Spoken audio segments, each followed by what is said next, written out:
Hello again, everyone, and welcome to Week 8 of Game of Thrones Fantasy League. I am Brandon Cruz, your host, and I am calling you from my garage again. I am no longer in Colorado Springs. I am no longer in a hotel. I am here, ready to just knock the things out of the park.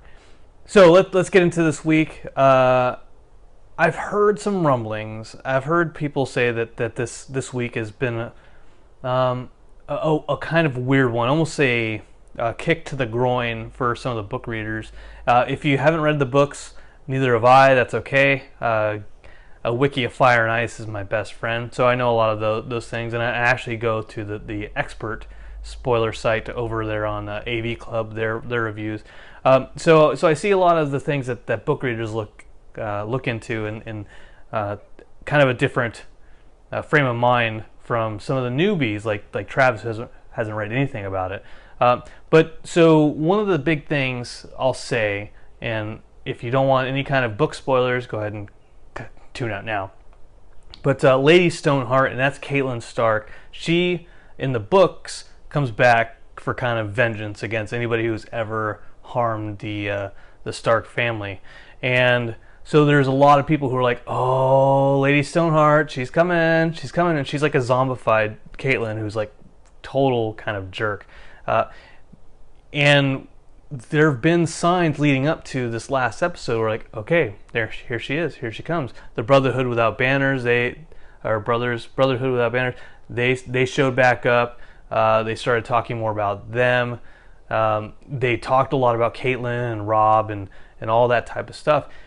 And so a lot of the book readers and the Stoneheart truthers, they're like, okay, this is it. This is the time. And the Hound, at some point in time, he meets up with the Brotherhood Without Banners, Beric Dondarrion, who, as we know from earlier seasons, came back from the dead. He shows up. And it's almost like, okay, well, there goes that. And there's almost like a trolley moment where the Hound pees into a river, and there's part of me that's like the show creators said, you know what, let's have him piss on the idea of Lady Stoneheart and move on with our lives. Another kind of I won't say trolley moment, but Arya Stark. Let's not even get there yet. Let's go back down to King's Landing. All right, a lot of people are like, oh, Clegane Bowl, the Mountain versus the Hound, this is going to happen finally. Woo! Trial by combat, Cersei. Cersei blows her load, metaphorically, here in this episode, and she shows exactly what the zombified Mountain can do, ripping the head, so brutal, ripping the head off of one of those religious dudes. And she shows her hand. She's dumb. She thinks that this is a good idea. Obviously, it's a bad idea because then Tommen decides, along with obviously the High Septon, that trial by combat is too gory. It's barbaric. So no more of that. So Cersei is kind of screwed in that aspect. And so this is another one of those trolley moments where, you know, a lot of the fans wanted a Clegane Bowl to happen based off of that. And it's not saying it won't happen, and I think it will happen eventually, narrative arc-wise. The brothers, they need to have that kind of resolution between them, but not in the way the book readers were going to experience it. And then lastly, up there, or down there over at Braavos, we find out what happens with Arya. I think that Arya always meant to lead the waif to that darkened area where she's hiding Needle. She always meant to have that happen. I think it was an accident that she actually allowed herself to be gutted and stabbed a bunch of times.